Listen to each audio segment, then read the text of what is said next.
Welcome to the Know. I'm Ashley Jenkins. I'm John Reisinger.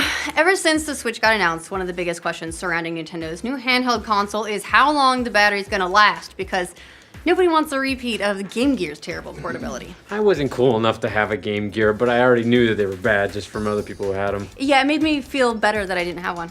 Nintendo claims that the Switch's battery life is 2 to 6 hours, with The Legend of Zelda Breath of the Wild, the system's flagship launch title, weighing in on the low end of the spectrum at 3 hours. Or so Nintendo's claimed, but there's fine print involved with that one. Yeah, so we've decided to mad science our way through a number of battery tests since we got our Switch, so we thought we'd give you guys the breakdown plus some recommendations if you truly plan on making this your portable gaming solution, because you're gonna need some help from some extra gadgets to stretch your on-the-go playtime. Okay, so first up, let's talk about the Switch's actual portable battery life when playing Zelda. Yes, let's do that. Yeah, is Nintendo's 3-hour estimate correct? Yes and no, depending on how you look at it. We ran through a few scenarios specifically with the screen brightness at max, where we clocked in closer to 2.5 hours. However, by turning the brightness all the way down, we did get almost exactly 3 hours. 3 hours, 2 minutes, to be precise. So, can you get 3 hours on Zelda? Yes, as long as you're willing to compromise the experience a little bit to stretch the battery. Honestly, the brightness all the way down is still plenty unless you're blasting into the sun itself or, in direct sunlight with a bunch of glare, I guess. So, compromise? Yes. Poor experience? No, not really. It played just fine. Since the Switch is also meant to be portable, we tried to see over the weekend how we could drain and recharge it in a number of different ways. Yeah, so using the Switch's adapter on the go might not always be an option available to you. For one, it's not exactly tiny. Here we go. Oh, I fell off my box. The illusion is gone. Yeah, the illusion, it's all ruined. So this is the charger. It's not low profile, but it's got a decent footprint compared to other on-the-go devices. Like, you can't just fold this up and chuck it in a pocket. It's as big as big old lithium-ion batteries is what it is. Yes. Also, if you're on the go, you might not always have access to a plug. Still, if you're carrying around a charging cable for your laptop, it's really no different. Yeah. You get used to it. It's not the most convenient, but it's the most effective. The bigger issue is that not everybody will want to climb behind their you are literally swinging around like your only plug that was given to you by Nintendo, and you just dropped it on the ground. Where is the respect? We have no respect. The bigger issue is that not everybody will want to climb behind their TV and unplug the Switch adapter every time they take the Switch out of their house. And if you find yourself traveling without access to a wall plug for long periods of time, that could also be a problem. Yeah. Before we go any further, just to be clear, your best option is the out-of-the-box factory Nintendo charger. The one on the ground right now. Yeah, no surprises there. It supplies enough power to charge the Switch most efficiently. The console fully charges in 3 hours. We tested this a few times just to make sure. Nintendo's official specs list a 3-hour charge time as well, but we wanted to see for ourselves since they did require some specific scenarios to reach the stated 3-hour battery life of Breath of the Wild. It's also the only charger we've had hands-on time with that can actually charge fast enough to offset the battery drain and keep the gameplay going indefinitely. Otherwise, plan for some downtime. That 3 hours, by the way, is better than you'll get with most other USB chargers. With most of those, you're looking at more like 8 or 9 hours for full charge. Yeah, that hurts. Yeah, that's if you leave the console in standby while it's eating all that power. Yes, and that's because most USB-C plugs are for mobile devices, which have a set standard power output with their chargers that's much lower than Switches. You can try a variety of them to charge your Switch if you're on the go without too many problems. It's not gonna hurt the Switch, but just know it's gonna take a lot longer in some cases. And depending on the charger, it might not be safeguarded correctly against power fluctuations that could potentially damage the Switch, since chargers are meant for their specific devices usually. Fortunately, most mobile devices are built to manage the power input, meaning there's probably not much risk in trying other adapters. But in the end, it's always better to be safe than sorry, so the factory adapter is going to be the best bet. You can get a replacement for $30 if you don't want to unplug it from the entertainment center every time you leave the house. However, if you're curious about how other chargers fared, we did try some of those out too, because, I don't know, who knows, maybe you'll find yourself in a pinch and the only thing you have available is a USB-C cable and you just any old USB plug. Because let's be honest, USB plugs are pretty much everywhere now. Yeah. And when is all said and done, if you're not using the Nintendo charger, your best case scenario for the more common USB plugs is to find one that puts out 5 volts and 2.4 amps. They all say somewhere on them what their output is.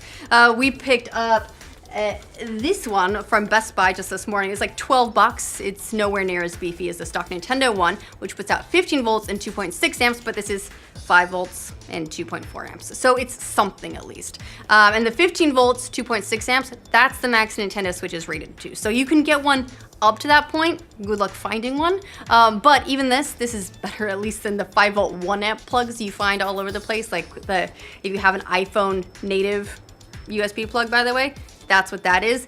Those aren't doing you any favors. You may not as well even have it plugged in at that point. Yeah, that 5 volt 2.4 amp plug is enough to fully offset the power, and you just dropped it again. I did. I'm dropping everything. Offset the power drain while playing, but will bump up your max time a fair bit. We plugged in a 5 volt 2.1 amp USB charger and threw Zelda at it with the screen brightness all the way down, and the 3-hour max play time became 5.5 hours before it fully drained. So we did get an extra 50% time, but not enough to keep going indefinitely. And then of course, you have to leave it for 8+ hours before it's fully charged and ready to go again. And when you're interrupting like a Zelda session for that, it's a very long 8 hours. If you're on the go a lot though, your other option is a mobile battery. Those are getting a lot more common now that people are running around with mobile phones constantly in danger of dying, but you'll still want to hunt around and find the right one. Just because one charges your phone fast doesn't mean it's going to hold up against the Switch, because that is one greedy console. It wants all your power. Yeah, we've checked on a bunch of mobile batteries, and most of them are more in line with the power output you'll get from those USB plugs, which is meh. This RAV Power Super Brick we got over This here. one. Feel this. Feel how heavy this is. This is a pretty good beefer. Yeah. Yeah, the beefer. It's usually impressive, but when we actually just took a look, it's only outputting 5 volts and 2.4 amps, which is 1/3 of the wattage the official cable provides. So you'll still be pushing it to get more than 50% improvement out of the battery life. I'm setting this down nicely. Why bother? So the closest that we've actually found to a battery pack that might break even and get you playing for really, really long on-the-go sessions is actually, it's another RAV Power brick. It's capable of putting out 15 volts and 2 amps if you get a cable that's USB-C on both ends. Otherwise, you're still looking at 5 volts and 2.4 amps if one end is regular old USB.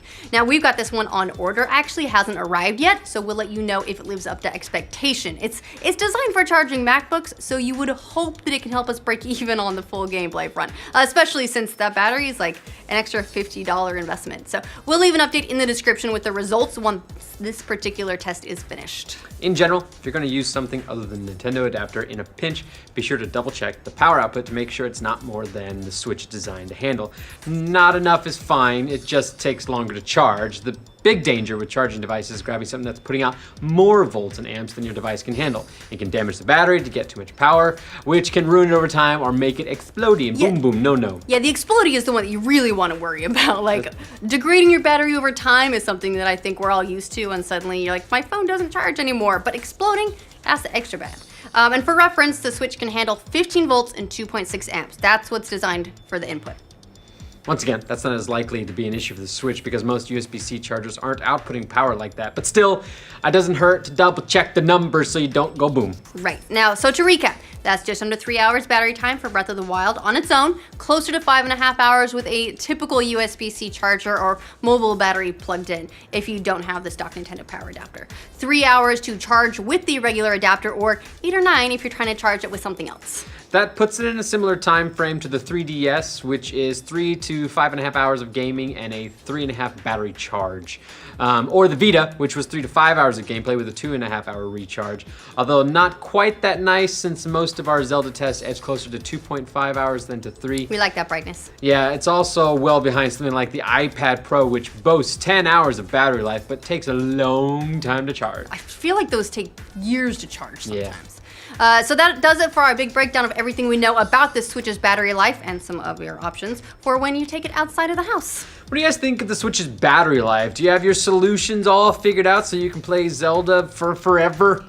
Let us know in the comments. And if you find any better battery packs, please let us know, because I want to keep playing forever. For more updates throughout the week on the soon-to-be-released Switch and for our launch day mega stream on Friday, remember to like this video, and if you're new to our channel, subscribe to the know. Yeah, we're gonna do like 4 hours of Zelda and then 4 hours of other stuff. We're gonna do Spectre of Torment, we're gonna do Snipper Clips, we're gonna do Bomberman, we're gonna do Fast RMX. I'm actually really happy because the launch lineup got a lot better really quickly. And the stream has mega attached to it. Yeah. It's a good word. Yeah, everyone wants a mega stream.